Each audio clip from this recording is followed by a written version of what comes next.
جه برنامه میوان و مجارا دنگ امریکا لواشنطن پایتخت سلاوورز از صالح دمیجر ایرو به میوان خوره هبونا لشکریا ترکیه لیبیا و هلوست اوروپا لدوروی گوتو بیج دکم.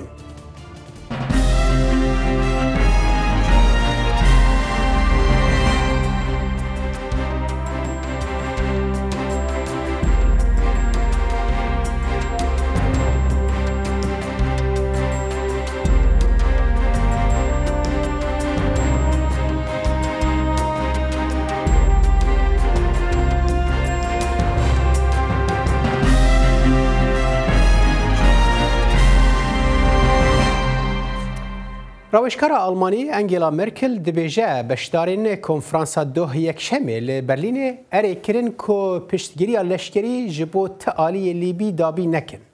دیدم که دا که ترکیه دستیوردان لشکری لیبیا دکه و آلیگیریا حکومت فایز سراج دکه لدجی جنرال خلیفه حفتر اوروپا وی که چاوا دبینه. پلان ترکیه دوی درباره دا چیه او چج اوروپیان دخوازه. از حوال بدم وی مجاره لگل دو موانان زلال بکم. عبدالحی اکومش پیفدار کوملای دموکرات و شورشگر کرد کل ترکیه دمینه و سیامند حاجو سروک شپیل آزادیا کردستان کل آلمانیا دمینه و هر دوجی بخیر هاتن برنامه میوان و مجار که سیامند اسپرس خواه کم جمتده دست پی بکم بشدارین دوه لبرلین کنفرانسا لیبیا دا چه بسرخستن و چه قزنج ورگرتن لگور خواندناته؟ نبس الجور خلنا من الجور خلنا كسي متابعت كن سركفتي بو اف كونفرنسي برلين بوي ليبيا تشيبو لفهاتنك تشيبو بيمانك هاتا انذكرن يكجي خالق اساسي اوغو اگر بس دسبي بكي امزالين مثلا ليبيا قالك ولاتهنا هناك بشكرتيا حكومة السراج دكن وكتركيا امريكا ايطاليا قطر وبيكيتيا ناف دولتيجي نتوين يكبوي اعترافتكي في حكومة سراج اعترافي بيتكي جاليه ديفا بشقرتيا حكومتن هنا ولاتن هنا بشقرتيا جنرال حفتار دكن اوجي روسيا سعودي قطر ومصر وكون دبينن قالك ولات دستريجيا في ولاتيتكن وهر اليكي جكداريجي بشكرتيا رخيكيتكي هناك بشكرتيا ريكبريتكن هناك بشكرتيا حكومتا سراش دكن لفهاتن تشينابي جاك هردو آليارة هرد في حمو آلية مبنافكرن وكان زانين أولاتي مبنافكرن حاضر بون برلين تشينابي جاكا ريكن جليبيارة يعني آليكي جبه هردو آلية مبنافكرن ريكن ودفي شرفاني غريب جي ليبيا ورنا كشاندن اف هكا بيك وري سركفتنا كمزنا وكون زاني صالة 2011 بشر ليبيا تبي قالك جرى اگر بس تشيبونا بسرنا كتيا برين هاجي قالك كونفرنس هابون فرنسا هابون باريس لروم هابون نسر كفتيبون بس هيفيا كسي اف جيبينا هم راقبت كرن دويجن قالكي معقولة سركفتكي وبس بروتوتسيسا كدريجا از بهور دكم وقت لازمه وقتی دریج لازمه اینها کمیته چه بن جبوی وی اگر بستاچی هر حال که سیامد یعنی افتشت دبیجی درستی رنگ لسر آستا نظری و دبیجن آخفتنان راست بل لآواکی سر آستا پراتیکی و لسر عرده ایرو امدزانن که ترکیه جه اوروپیان دخوازه پشتگیریه که راست به ترکیه را بکن دسته وردان لشکریا ليبيا دا وبشتريا حكومتها فايز سراجا كو وقت جي اني زمان كو نتوين يقرتي بيناسيني بيدكا هر حال از بتش ميفاني مي لتركيا ما مستعبد الحي يعني تركيا ليبيا بتايبتي تشد خوازه يعني دما ام بحثا سوريا دكن تركيا خمن خوي سينور هبون هناك جاران دغوتن ام شري ترور دكن ام دخوازن سينور خو بباريزن ایرو ترکیه لیبیا کو او قصدوری ترکیه يعني چه دخوازه لیبیا نه ترکیه براستی جبر دو سدما دیگه دخوازه مداخله گشتان لیبیای ببه سدما جه اوه کو بهر سپیدا وکاکوته زانین ترکیه هنک مافاد دخوازه هنک برجواندی لسر مثلا هیدروکاربون و نفته دوی داره دا خباتک بکه دخوازه دنیا و خباتاوی بپجرینه ایجا لهمبر و خباتاوی جو وکاکوته زانین اسرائیل هیا مصر هیا یونانستان هیا و باشورین کبرس هیا جبر وی که جبو کو وی خطا خو وی خباته خو مشروعیت جرا بستینه پیمانک به حکومت مطابقتا لیبیا ایراکر بیا سراجا پیمانک پیرا چکر و جبو کو کاربه مشروعیت خبات جرا خوی نفته یا بهراسپی مشروعیت جرا بستینه وی پیمانه پیرا چکر جبر وی که جی بسراجا تکلیوی بسراجی دبنی دا اساسیوی نکو پاراستنا حکومتا سراجه پاراستنا پیمانا کو بسراج را چکریه دخوازه وی پیمانه مشروعیت بسینه و وی پیمانه بپارزه باشه یعنی ترکیه دو سروک ترکیه رجب طیب اردوغان بخواه لکنفرانس برلین آماده بو چه بسرخست یعنی ترکیه بخواه چه قزنج کرده وی کنفرانسه ده نه بگمان به تمامی ناوروکا کنفرانس دپش دریا داد چه هات نشاندن و یکی جبر کمر و عسینی کار تشتک بوجه لی آوی کو خویاه بقاسی کش چاپمنی مجوپاندی آوی خویاه براستی ترکیه جوی در تشتکی بدست نخستیه ترکیه آوی خویاه آوی بخسره جبر کو لگور چاپمنی انجام و هفلیتنه و صدرکت کو تو آلیه کرا با آلیکاریا لشکری نیکرن جبر وی که ترکیه جی مجبوره لگوروی پیمانه لگوروی اوکی تل بگره جبر وی که دوی کو yani ya ko zelale Türkiye hem cali ki da xwest ve peymana ku saraja kiliye be pareze ya du diaji de siyaseta ve navnetevi bi taybetçi ya Suriye ev ketina ve müdahil buna ve Suriye vaka ku xwest bicî nehat divî warîda ev bu tekçû yani siyaseta ve tekçû îja niha jî li gor ji bonê ku siyaseta hundir لگوری رای گشتیا خوی هندر سیاست کی مشروع نشان بده وکی حربکی وکی لشکری کتنکی لشکری وکی شرکی نامنتوی دیدن نشاندن کو هنکی جی رای گشتی دا او هست نتوه پرو هست نجات پرستی بتایبتی بلند بکه کد سیاست هندر راجی بله ما مستعدیم لنوا ترکیه چاواته ورگراندن و چاوا پارتیان دن امبیژن آلیان دن چه اپوزیسیون بن چه آلیگرین پارتیا اردوغان بن اما برفرهی به سر لازمه پیوندیا ترکیه لگل اوروپا بگشتی به تایبتی درباره لیبیا ده که سیامند ام دزانن کو ناکوکین ترکیه لگل اوروپیان هنه و به تایبتی جی د پرسگری کا یانجی د مجارا کوچبران ده ایرو ام دزانن جی عالی لیبیا د جی کوچبرتن ترکیه نه تنج عالی ترکیه دتن یعنی تو دبیجی کو ترکیه دخوازه اوها با اوای کی رولک بلیزه کو مثلا کوچبران لگل اوروپیان کنترل بکن نه تنج عالی ترکیه ده بلج عالی لیبیا ده جی أفز بهوركن سببك بس نه سببه أساسية أوروبيا را مثلا كوچبرا پنابرا گلکی گرینگا وکون زانین هجماره که مظن کسیج افریقاتین بریا تین اروپا بریا لیبیا تین لو باشیش اروپیا گرینگا وی بری سینوری آوی کنترل بکن بس بهوریامه دا افشترکارا گرینگا اروپیا را گرینگترش ترکاره ترک تشتید خوازن ترک پیلکا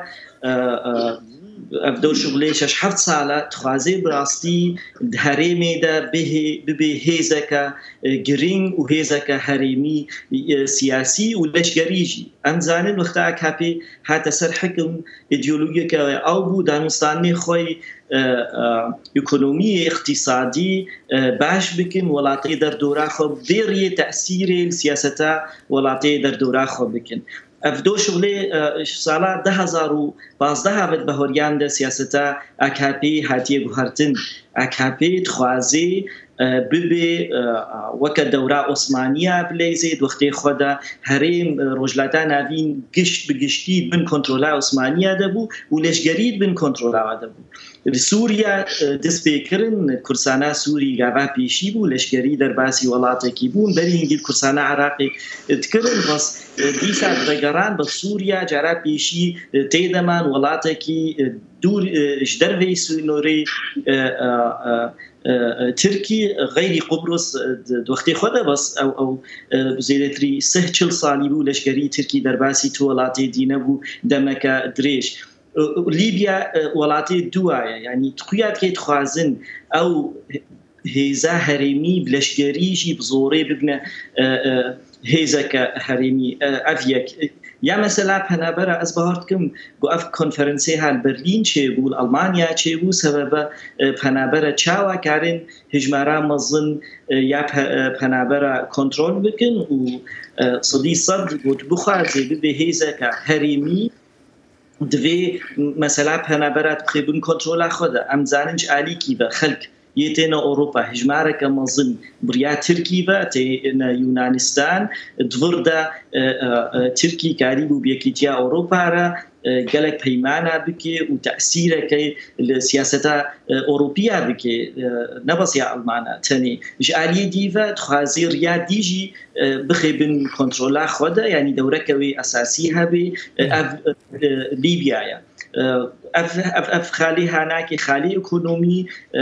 حوالی ما گوت مثلا غازه بحراس بیده اجی بهارت کم گرینه وصلی امش بیر نکن دوره وای سیاسی لشگری روجلاتا نوین ترکیه خوازه ببی هیزک اساسی دوی هریمید. بله باشه از هر حال دیارک و ترکی پلان دیکش بو وی که از بچم جم که عبدالحی یعنی لسوریه رنگ ام ببیجن جارک دن از وی برهفدانه چه دکم جبر کوبراستی دستوردان لشکریه ترکیه لسوریه و لیبیا نزدیکی هوا مرود کاری برهفدانه که چه که یعنی جالیه ام ببیجن هولدان ترکیه کو حد کو گلک شتانج دست بده جبو کو کار به جهه کی شورا لنگ خور الوان ولاتان ببینه لسوریه گلک لیستگوان هبون لیبیا هوالبندا ترکیه کل سوریه با واکی نزدیک به هفدرا کار دکن روس لوی درید معادله لی بده لدیجی ترکیه تدبیجی و ترکیه خسارت بکه اگر به تندی لدیجی روسیا به لیبیا من هفوكي باشي فهمنا كير ببوره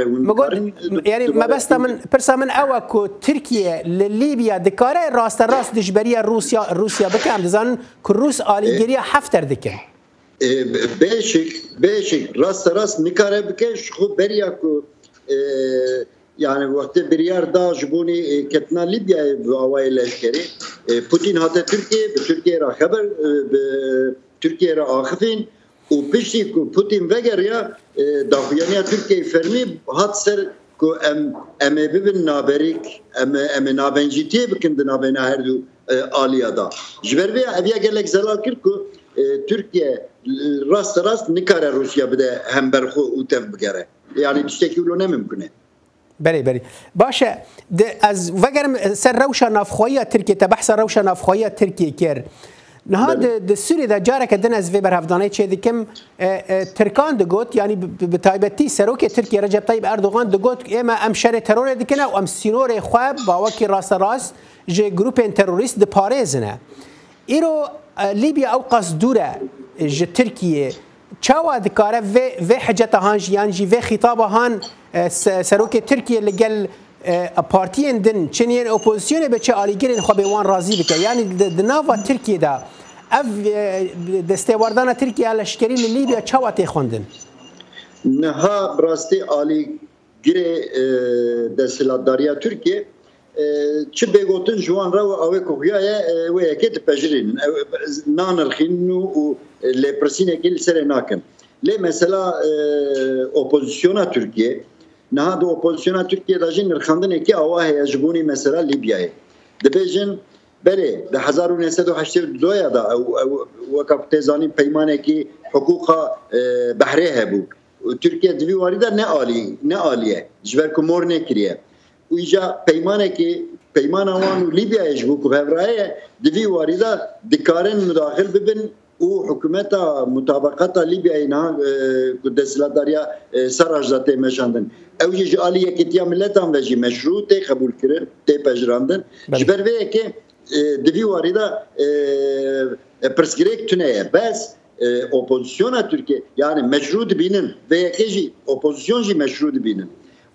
le dibin de peşerojeda naha mezenek de nabena hezen hafter usarajda heye ev mezenji ev kaosa Libya'ya nekifşek ev çava bu gare ev desilatları destek da bimine gerdi dese hafter da bimine gelo ev revşa Türkiye çibe ev çima ketbe vedere ev kazancı deskeftiye wen çibin Divî warî da berjewendiyên Tirkiye ji bo ku dîsa dibêjin ku em berjewendiyê Tirkiye parêzin bes niha siyaseta kulderva tê meşandin li hember haftir siyasetek rast nîne ji ber vê yekê opozisyona Tirkiye meşru dibînin bes ketina wê derê û alîgiriya aliyekî bi leşkerî rast nabînin ji ber wê jî diyar ku çawa Erdogan dixwaze bawakî rasterast Ewropa tevlî xwe bike û piştgiriya leşkeriya rasterast yani Ewropî jî bi Erdogan ra piştgiriya leşkerî li Libya wekbê alîgiriya Fayez Serraj hikûmeta Fayez Serraj bikin her hal yekê siyamet em zanin Ewropî hinekî destêwerdana leşkerî ne li her welatekî jî qebûl nakin lê bi taybetî li Libya yani ewana naxwazin bawekî leşkeriya û bikin her hal doh jî daxaftina xwe de jî got doh Merkel gotibû ku em te alî yani piştgiriya leşkerî bo te aliyên Lêbî pêşkêş nakin tu dibêjî و اف به خالك ناکوکی دناوینا ترکیه و اروپا دما بگه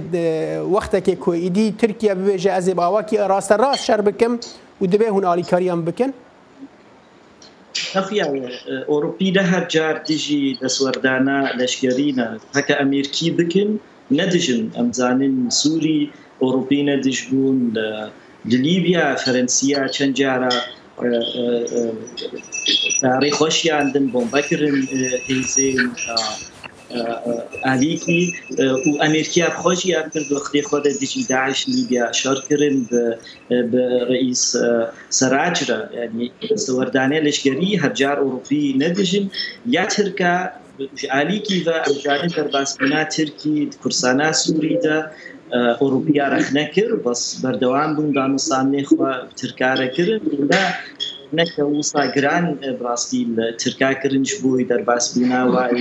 دستوری دا لیبیا جی وصا رخ نکرن گوتن ام نابینن جبوی امریکا لیبیا آشتی وری لیبیا آلیکارا در باسپنا گروپی نزیک ترکا وکم زانین ترکا نلشکری خوشیاندن هجمانک لشکری خوشیاندن وقتی کرن گلک سوری ریکرنه تجربه و شردن عفرینی و سریکانیه چه بو او هزی عربیه نزیک و حسیب کم نزیک ریکبریا سوری او ریکرنه جبویش علیکی بد ناف خدا مشکل زیده چه نبی امزانین لشکری ترکش درفا بمرن دشارد لیبیا کاری به مشکلات نفتی ریکبریا ترکی به قبول نکه لو ماجی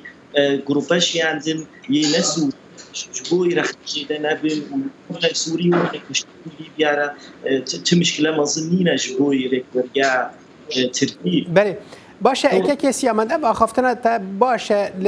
لاوروبا ام دزانین دهجی سروک فرانسا ایمانوئل ماکرون با وکی آشکار افخال آنی زمان گفته بود که ترکیه چه نابه به چه شیوهی یعنی هزن ام ببیجن هزان بشینه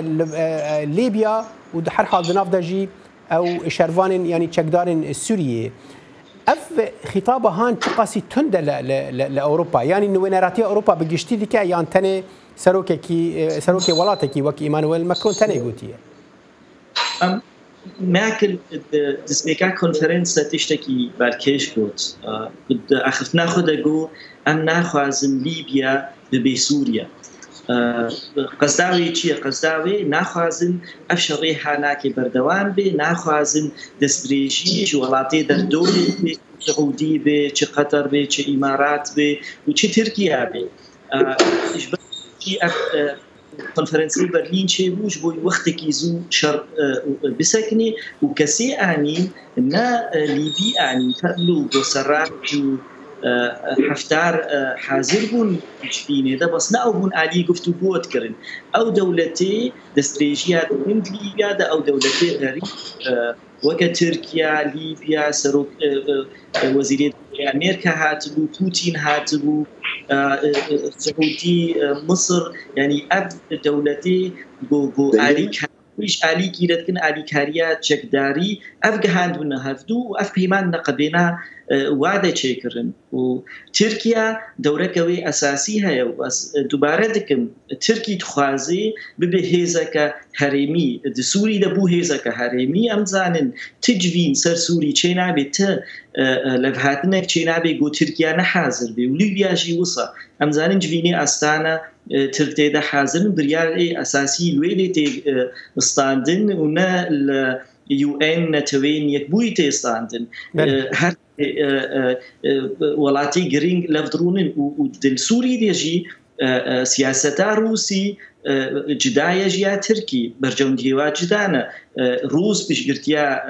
حکوومەتا سووریت کێ و ترکی پشگرتیارێک بەریت کێ و مەدیجی ئەفخال زەلال بوو کێکی سیامەند کێکی عەبدولحەی ینی کێکی سیامەند دەبێژە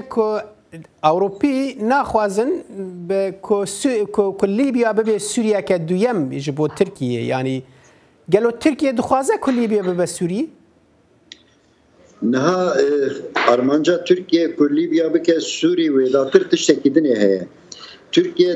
سیاسەتا سووریێدا ئەو ئالیکاریە ئەو بناوێ ئوسۆیە وەکە تێزانین هێزێکی لەشکری لێ دەرێ مەزن کرد و ئەو ئوسۆ بناوێدا وەکی ئەلنوسرا وەکی ئەلقاعیدە وەکی حتا قسمێکی داعش ئەو تەرۆرە ئیسلامی کو دمەشاندن لەسەر ناوێ ئیسلامی هێزن تەرۆری بوون نها تورکیە بوان را تێکیلیە پشتی تێکیلیە گەرمدانین و سیاسەتا سووریێژی کو بسەر نەکرد نەگەیشت ئارمانجا خۆ و بوان را جوان تێکیلیە بسەریدا ژی نکارە بە تەمامی قوت جی بکە گەر بوان را تێکیلیە قوت بکە و ئەو ئیحتیمالێکی مەزن کو ئەوێ لە تورکیەژی تەرۆرێکی مەزن دکاربن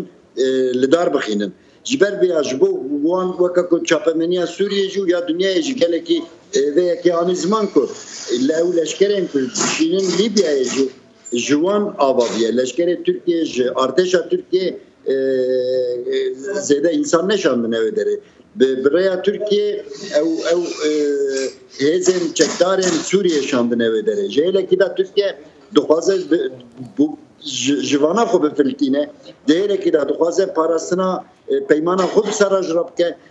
یعنی مثلا وی که لیبیا به سوری آن نبه سوری جو ترکیه را پر تشتکی ifade ناکه لی او دخوازه سراج سری بمینه که کاربه مطابقاتا که پیرا مور گریه و مطابقات جی پیک وره جبر که لهمبر اسرائیل و یونان و کبرسا باشور و مصر دکاربه و پیمان خوب میشید. بله. باشه که عبدالحی از جاردن و برهفدانه و نرینا گشتیا ناف ترکیه دخوازن بهتر شیروه بکم جبر کو براستی روشی هر دو ولاتان دالی دستاوردان ترکیه دا وکو هفن یعنی ایروجی 2 سال در باستبن سر در باسبونا ترکیه بو عفرینه بو باجار کردن سوریه باکور سوریه باجار عفرینه نرینا گشتیا ترکیه و برهفدانه چه دکه یا نا و اگر چه دکه نابج ناپرسن دستلاداری ترکیه کاول عفرینه چه بقزنش کرد که حتی هونه بچن لیبیا جی تشتکی وهاب کن نه ترکیه دویواری دا براستی جواکا ترکیه جی جواکه کی جدایه جواکه کی خریبه یعنی خریبی اوی که از دبیجم دخوازم بیا بیجم کومارا ترکیه جی آوابونا کومارا ترکیه حتی ایرو یعنی جی سال 1923 و حتی ایرو جبر که هجماره کی زیده کرد لترکیه دیجین وانا پرگالا خو زاگونین خو پرگالا پروردهی خو بچاپمنی خو جواکه کی نجات پرست آوا کرده یعنی جوات یعنی همه جواک مرد نجات پرستی سوجدار بکر نتشتکی راسته لی جواک تمایل کی وسا دبنی دا نجات پرستی کتیه بنی میجیه وان جبر کو لشکرین ترکیه گاوا کتن سوریه و کتن افرین جی لودره تمام چاپمنی جی به تمامی دست سلاحداریه ده کنترل ده سلاحداریه ده و یکی وشاکرین که به ترور رشار دکن و لشکر ترک که بین کشتن اویا نجا هستن نجات پرستی جی زیاده تر بلند کرن جبر بیا نهاد جباك ده مثلا افريني وده مثلا كده جالك بيدنگ سكنان ديه اوبوزيسيون تركيا جي ندخوز كتي كيف سوريا ل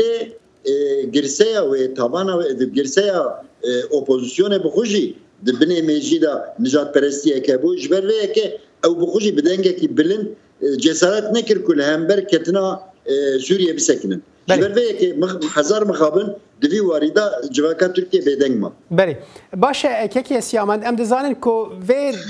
بیشتر دستاوردان ترکیه ناو لیبیا دا هنکی باندورا خواب با آواکی نزانم. ازش خواب پرسا خوشته بکم که ارینیه لنینیه لسر روشا کردن سوریه که ام دزانن کو ترکیه اپراسیون کلشکری لوی داره بره و دبرو هر حال هنجی بره و دبا. اف یک یعنی ام بیشتر مجلبونا ترکیه بلیبیا دقزنجا کردن سوریه دا بو یا نه؟ از باورد کم چه تأثیراوی سیاستات ترکی همبری کرده سوری نینا کپاسیتی حکومتات ترکی لشگری و سیاسی هنه هر دو ولایات لیبیا و سوریا سیاستات خو بردوام دکه و کپاسیتی هنه لشگری جی لیبیا کار بکه و شر بکه دیجی ریکبریه و سوریا دیجی کاری بردوام که وی شر اقداری حكى ودا إكبريك أفعل إكبريك هيس قد هالبجارتني ورد كعربي AKP شد السلات راكي وكولاني تركي ده خلف ديجي ده استراتيجيات تركي كرسانا سوري ده نبي وبردوان بي أو سياستات تركيا وتتأثيرها ونبي برباس بونا لشگری ترکیانی هزه نزیکی و لیبیا دا شعالیه دی و هکی اوروپی یعنی امریکی دختکی ترکی بکن او معقول سیاستا و لکرسانا سوری وره گوهرتن بس براستی از وینا بینم حتی ایرو دبی و لیبیا بخوشی او پروتست زیده نبون وقتاس ترکا هجمارك لشگری خواه در باسی ليبيا كر وقالك كاس التركي تبينن جبر جواندية تركيا جو تأثير السياسة ليبيا بكن بيمانك شكر نب حكومتها ليبيا لو ما جي أزنابين زيدا تأثير بكن هر حال أفخالات الزلال بس بشم جم كاكي عبد الحي كأوشد بجذي درباري دا كاكي عبد الحي تدبيجي كو باندورا أوبراسيون الأشكالية ليبيا تركيا لليبيا لسر يا تركيا لسوريا نينا باندورك اساسي بيغما باندورك اساسي لنينا بس افيك تدي تيمكو هيزن امبريال هيزن درباي وكي امريكا وكي روسيا كو هيزن لشكري كت ودر وباسا اوليا ودر كرنو او هناك كوريدور او مشادن او هيزن اسويس كو ايريشكار وكي دايشه او ساكو ايريشكار بون وان ايريشكار قسمك جي غاوا بريواندان ليبيا دبي واردا ممكن اكو هيزا كيواني الودر ايريشكار كت ابيا مرد كارن نقولي اوكي اراني بنرخينا جبوني كردا بس د سياسته و د چارەسەرکردنê da و د چارەسەریya bingehîn da pêguman tu tesîrek lê nîne ejî wekî mamoste بله ام دزاني يعني بخوازي نخوازي راس او تاثيرانينا ل او اوبراسيون الاشكاليه كو تركيا باكور سوريا بريفا دبرج نشكيفا برنگی که رنگان هات راوساندن هر حال نه هات راوساندن ل او تندبونا کدوان روجان دا دبو و دیار دبو روجان دا بسری به دیار نبو او لناوا ترکی چاوت خوندن هر حال اگر تو کرتی برسوی بدی انها بيغمان سكنا او راوستاندنا ايرشكاريا وهيزن سوري تركيا الكاريا واندكر راوستان نوان نتنه لسر سياسة ليبيا وبريارة بله زلال بو كيكي عبد الحي از دعوة لبورنة كم عبد الحي وكمش بيفداري كوماليا شورشگر و دموكراتا كرد تركيا مرابو سيامند حاجو سروك شپيلا آزادية كردستان تجي تركيا جي ألمانيا مرابو جالكس باش بو باشتربونا و بيناري هجا لفرم دقهن دما داوية برنامج تجاربي بمين دناف خير و خوشيه